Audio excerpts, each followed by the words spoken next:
1000 நாட்களை கடந்து நடந்து கொண்டிருக்கும் யூக்ரைன் ரஷ்யா போர் அறிவிக்கப்படாத 3ஆம் உலகப் போராகவே பார்க்கப்படுகிறது.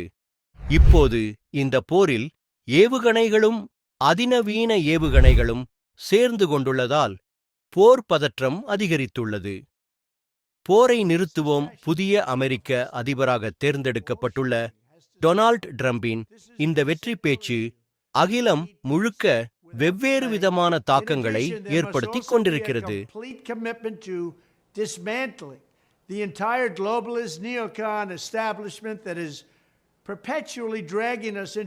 அதிகாரத்திலிருந்து வெளியேறும் ஜோ பைடன் அரசு யூக்ரைனுக்கு நீண்ட தூரம் சென்று தாக்கக்கூடிய சக்தி வாய்ந்த ஏவுகணையை அளித்துள்ளது. அமெரிக்கா வழங்கிய ஏடிசிஎம்எஸ் ஏவுகணைகளும் யுக்ரைன் வசம் சேர்ந்துவிட்டதால் இது உலகப் போருக்கு வழிவகுக்கும் என ரஷ்ய அதிபர் மாளிகை எச்சரிக்கை விடுத்தது.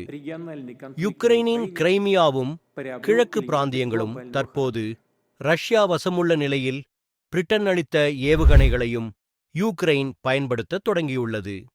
இதன் விளைவு யூக்ரைன் மீது ரஷ்யா அதிநவீன பாலிஸ்டிக் ஏவுகணைகளை வீசி தாக்குதல் நடத்தியுள்ளது.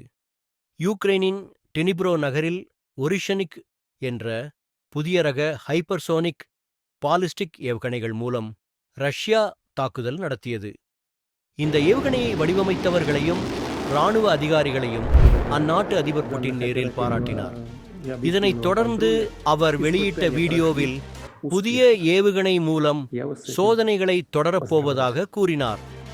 யூக்ரைன் மீதான ஹைப்பர்சோனிக் பாலிஸ்டிக் ஏவுகணை தாக்குதல் என்பது பொறுப்பற்ற முறையில் செயல்படும் மேற்கு நாடுகளுக்கு ஒரு எச்சரிக்கை என ரஷ்யா தெரிவித்துள்ளது. யுக்ரைன் ரஷ்யா போரை முடிவுக்கு கொண்டுவரும் முயற்சியாக ஜெர்மனி பிரதமர் ஸ்கூல்ஸ் 2 ஆண்டுகளில் முதல் முறையாக ரஷ்ய அதிபர் புட்டினுடன் தொலைபேசியில் பேசியுள்ளார். ஆயினும் 3 ஆண்டுகள் நீடிக்கும் போர் அமைதி பேச்சுவார்த்தையை நோக்கி பயணிக்காமல் தீவிரமடைந்து கொண்டிருக்கிறது.